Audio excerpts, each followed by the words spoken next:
Hi hello welcome to நமு style cooking. இன்றைக்கி நம்ம என்ன வீடியோ பார்க்க போகிறோன்னா லட்டு எப்படி ஈஸியாக வீட்டில் செய்கிறதுன்னு பார்க்கலாம். வாங்க வீடியோக்குள்ளே போகலாம். இப்போ லட்டு செய்கிறதுக்கு ஒரு பாத்திரத்தில் 1 கப் கடலை மாவு எடுத்துக்கோங்க. அதில் கொஞ்சம் கொஞ்சமாக தண்ணி ஊற்றி கெட்டி இல்லாமல் கரைச்சிக்கோங்க.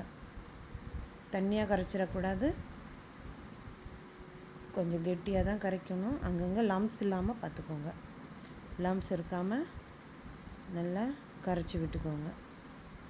ஒரே ஃபஸ்ட் டைமே தண்ணி ஊற்றிடாதீங்க, கொஞ்சம் கொஞ்சமாக ஊற்றி கரைச்சிக்கோங்க.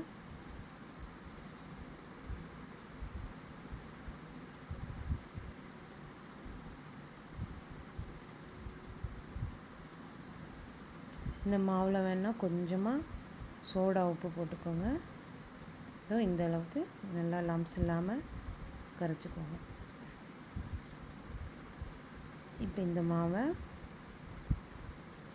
பூந்தியாக ஊற்றலாம். வாங்க.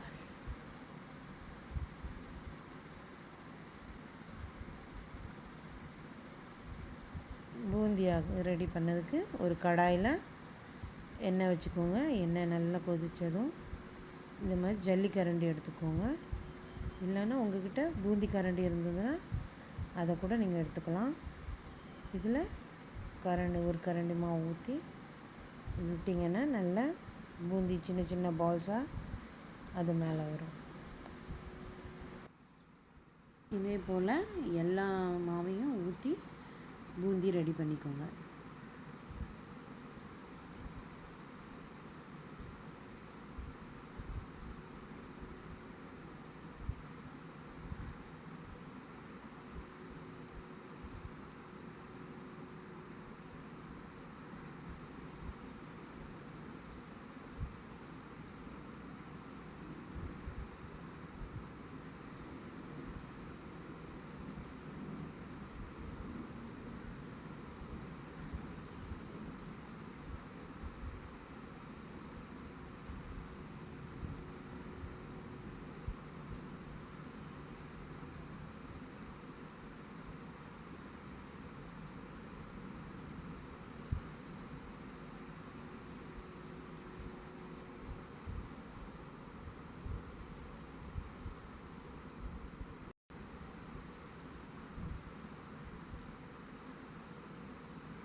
பூந்தி ரெடி பண்ணி வச்சதும் ஒரு கடாய் எடுத்துக்கோங்க. அந்த கடாயில் 1 கப்பு சர்க்கரை, கொஞ்சம் அரை கப்பு தண்ணி, கொஞ்சமாக ஏலக்காய் தூள், அப்புறம் கொஞ்சம் பச்சை கற்பூரம், இவ்வளோத்தையும் போட்டு கொஞ்சம் நல்லா கொதிக்க விடுங்க. நல்லா அது கொதிச்சிட்ருக்கிற டைமில் நம்ம பூந்தி ரெடி பண்ணி வச்சுருக்கோம்ல, அதை ஒரு மிக்ஸி ஜாரில் போட்டுக்கோங்க. போட்டுட்டு நல்லா ஒரு கோஸு சின்னதாக பொடியாக ஆகிற வரைக்கும் அரைச்சிக்கோங்க.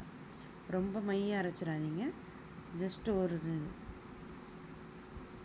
அதை எடுத்து ரெடி பண்ணி எல்லாமே ரெடி பண்ணி எடுத்து வச்சுக்கோங்க. இப்போது சர்க்கரை பாகு ரெடி ஆகிடுச்சான்னு பார்த்துக்கோங்க. நல்லா பிசுப்பு வந்த உடனே அதில் அந்த அரைச்சி வச்ச பூந்தியை எல்லாத்தையும் போட்டு ஒரு 2 நிமிஷம் நல்லா அந்த சர்க்கரை பாகு அதை உறிஞ்சி எடுத்துடும். அது வரைக்கும் நல்லா கிண்டிக்கோங்க. கிண்டிட்டு ஒரு 3 நிமிஷம் மூடி வச்சிருங்க. மூடி வச்சிங்கன்னா அது ஃபுல்லாக நல்லா செட் ஆகிடும். செட் ஆனதுக்கப்புறம் அதை உருண்டை பிடிச்சிக்கோங்க.